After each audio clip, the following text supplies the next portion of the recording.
나 팀장을 따라 도착한 곳은 회사 소속 기술연구소의 어느 실험실이었다. 기술연구소 출입은 한층 더 까다로웠는데 회사 정문에서 등록한 지문과 안구가 일치하는지 확인을 거친 후 경비원이 혹시 모를 산업 스파이의 기술 탈취를 사전에 방지한다는 취지의 말과 함께 그의 44매그넘 권총을 포함하여 개인용품을 모두 수거해갔다. 게다가 그는 반인반기의 몸이라는 이유로 전신 스캐너를 추가로 통과해야만 기술연구소에 입장할 수 있었다. 이와 같은 완벽한 보안시설을 갖춘 곳에서 테러를 벌인다는 것은 거의 불가능에 가깝다는 그의 합리적 의심은 점차 굳어갔다. 정 형사님, 사건 현장이 바로 이곳입니다. 나 팀장이 이야기했다. 그는 아무 대답 없이 베테랑 형사의 눈으로 현장을 훑어보았다.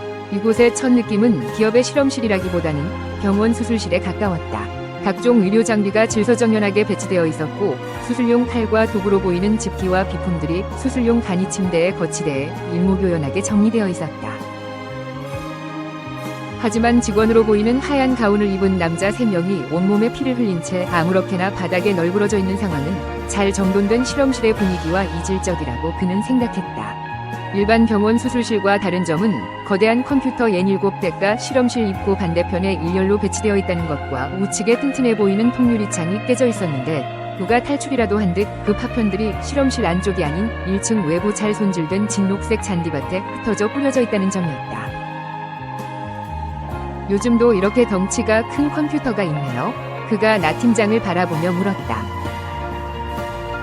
아, 이건 양자 컴퓨터라는 것입니다. 회사의 자랑이지요. 전 세계에 몇 대 없는 아주 값비싼 슈퍼컴퓨터입니다. 양자 중첩의 지속적인 정보 표현, 양자 얽힘을 이용한 병렬 연산과 같은 물리 현상을 활용하여 계산을. 나 팀장의 이미 수십 번은 반복 재생한 듯한 판에 박힌 설명이 계속되자 그는 가벼운 놀람을 표시해 말을 중간에 끊었다.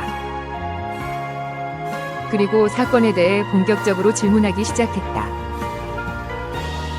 오, 정말 놀랍군요. 그나저나 희생자는 여기 3명이 전부입니까? 나 팀장은 중간에 자신의 양자 컴퓨터에 관한 설명이 끊긴 것에 못마땅해하며 사무적으로 대답했다. 네, 3명입니다. 경찰청보다 보안이 철저한 이곳을 어떻게 AMF 조직이 뚫고 들어왔을까요? 나 팀장은 자신은 전혀 모르겠다는 듯 양손의 바닥을 하늘로 향하며 대답을 대신했고 그는 질문을 이어나갔다. 혹시 내부에 공모자가 있었던 것은 아닐까요? 그럴 수도 있지요. 회사 상주 직원만 10,000명이 넘으니까요. 열길 물속은 알아도 한길 사람 속은 모른다고 하잖아요. 나 팀장이 무미건조하게 대답했다. 제 생각에는 내부 공모자가 있다고 하더라도 침투는 쉽지 않았을 것으로 보입니다. 게다가 건장한 3명의 남성을 무기도 없이 완력으로 살해하고 강화 유리를 깨고 탈출한다는 것은 영화에서만 가능한 일입니다. 혹시 CCTV나 내부 촬영 영상 같은 자료는 없나요? 그가 질문했다. 죄송합니다, 정 형사님. 이곳은 국방부와 정식 계약을 맺은 군사기밀시설이라 국방부 장관이 허가하지 않는 한 자료를 드릴 수 없습니다. 나 팀장의 메마른 사무적 답변에 실망하며 그는 질문을 계속 이어갔다.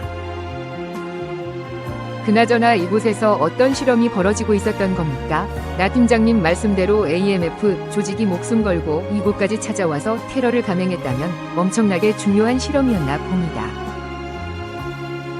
그것 또한 기밀이라 말씀드릴 수 없습니다. 양해 부탁드립니다. 나 팀장의 애매한 협력과 완고한 회사 규정에 막혀 아무런 정보도 얻지 못하자 그는 창밖의 진녹색 잔디를 한참 동안 노려본 후 승부수를 던졌다. 그럼 저도 이번 사건을 AMF 조직이 벌인 사건이 아니라 업무에 대한 스트레스와 연구소 직원들의 내부 마찰에 의한 집단 살인 사건으로 보고하면 되겠네요. 아마 이틀 후면 모든 일간지에 대서특필되고 노동부에서 특별 감사가 나올 겁니다. 30년 전 발생한 대재앙은 난리축에도 끼지 못할 정도로 회사가 시끄럽게 될 겁니다.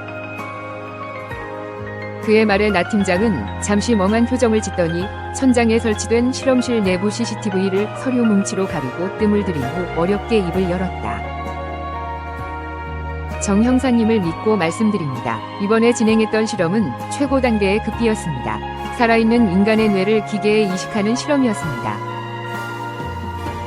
대련 바이오테크닉스사 탐방을 종료한 것은 거의 저녁 9시에 가까운 시간이었다. 지하 도시의 특성상 낮과 밤의 구분이 불가능했고 따라서 대부분의 사람들은 임의로 시간대를 정해서 낮에는 일하고 밤에는 휴식을 취하는 생활을 지속했다.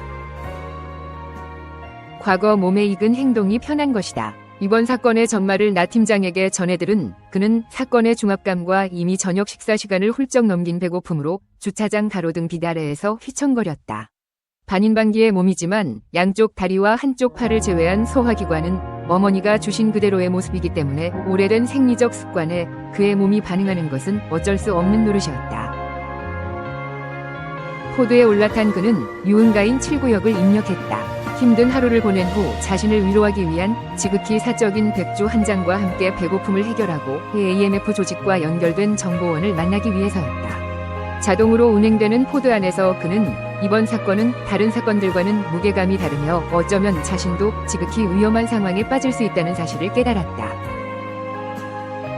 AMF 조직도 성가신 문제이긴 하지만 대련 바이오테크닉스사와 같은 다국적 기업의 권력은 정치, 경제, 사회 등 모든 분야에서 상상을 초월할 정도로 막강했다. 8차선 도로의 가로등에 거치된 5성 홍기의 5개의 노란 별이 도대체 무슨 의미일까? 라고 그가 생각할 즈음 7구역의 유명한 야누스 바에 도착했다. 정보원은 아직 모습을 드러내지 않았고 시끄러운 음악과 흥에 겨워 춤추는 남녀로 가득 찬 중앙홀을 지나 그는 2층 프라이빗 룸의 자리를 잡았다. 치파오 복장의 여종업원이 주문을 받기 위해 룸으로 들어오자 그는 경찰 신분증을 보여주고 마오타이 한 병과 중국식 만두인 딤섬을 주문했다. 그가 자리한 프라이빗 룸은 3겹의 방음 자재를 사용해 건축되어 무척 조용했고 소파는 적당히 푹신했으며 나머지 가구는 진한 밤색을 띠고 있어 중후함과 안정감을 느낄 수 있었다. 주문한 술과 음식이 제공되기까지 얼마간의 시간이 있었기에 그는 잠시 짬을 내서 나 팀장이 조심스럽게 털어놓은 비밀에 관해 곱씹어보기 시작했다. 나 팀장이 그에게 고백한 실험은 SF 영화에서나 가능할 것 같은 것이었다. 실험의 맥락은 다음의 3가지였다. 첫째, 대련 바이오테크닉스사 기술연구소는 국방부와 비밀 계약을 맺고 살아있는 인간의 뇌를 로봇의 기계 뇌에 이식하는 실험을 진행했다. 실험은 일시적으로 성공했으나 사람의 뇌를 이식받은 로봇에게 부작용이 발생했고 결국 강철로 만든 신체의 완력을 이용해 연구원들을 살해하고 로봇이 도주했다는 것이다. 둘째, 실험 대상자의 호칭은 아담으로 불렸으며 교통사고 후 오랫동안 뇌사 상태로 지내다가 최근 의식이 돌아온 실험체였다는 것이다. 셋째, 아담은 바로 10년 전 그의 아내와 딸을 죽게 만든 교통사고의 상대방 운전자의 뇌였으며 대련 바이오테크닉스사는 도주한 로봇 아담을 최대한 빨리 회수하기 위해 구체적이며 강력한 동기를 가진 그가 이번 사건을 담당하도록 경찰청장에게 압력을 가했다는 것이다. 물론 아담이 과거 AMF 조직의 일원이었고 그가 해당 분야의 베테랑이라는 사실도 한몫 거들었다고 덧붙였다. 가족의 불행으로부터 오랜 시간 방황을 통해 이제야 겨우 벗어나려는 순간에 이런 일이 발생했다는 사실이 그를 곤혹스럽게 만들었다. 같은 자리로 반복해서 돌아오는 웨비우스 띠의 운명처럼 그는 처음으로 돌아가려 하고 있었다. 비로소 그는 왜 자신을 제외한 다른 동료 경찰들은 사건 현장에 나타나지 않았고 자신이 담당 경찰이라고는 하지만 보안이 철두철미한 다국적 기업의 핵심 시설에 쉽게 입장이 가능했는지를 깨달았다. 또 건장한 3명의 남자 연구원들을 무기도 없이 어떻게 짧은 시간에 살해할 수 있었는가도 알 수 있었다. 아담은 완벽한 기계로 다시 태어난 것이다. 반인반기인 그보다 한층 업그레이드된 성능과 힘을 가지고 있으며 영원히 살 수 있는 불멸의 존재가 된 것이다. 그는 이것이 삶의 지독히 불쾌한 유머 중 하나라고 생각했다.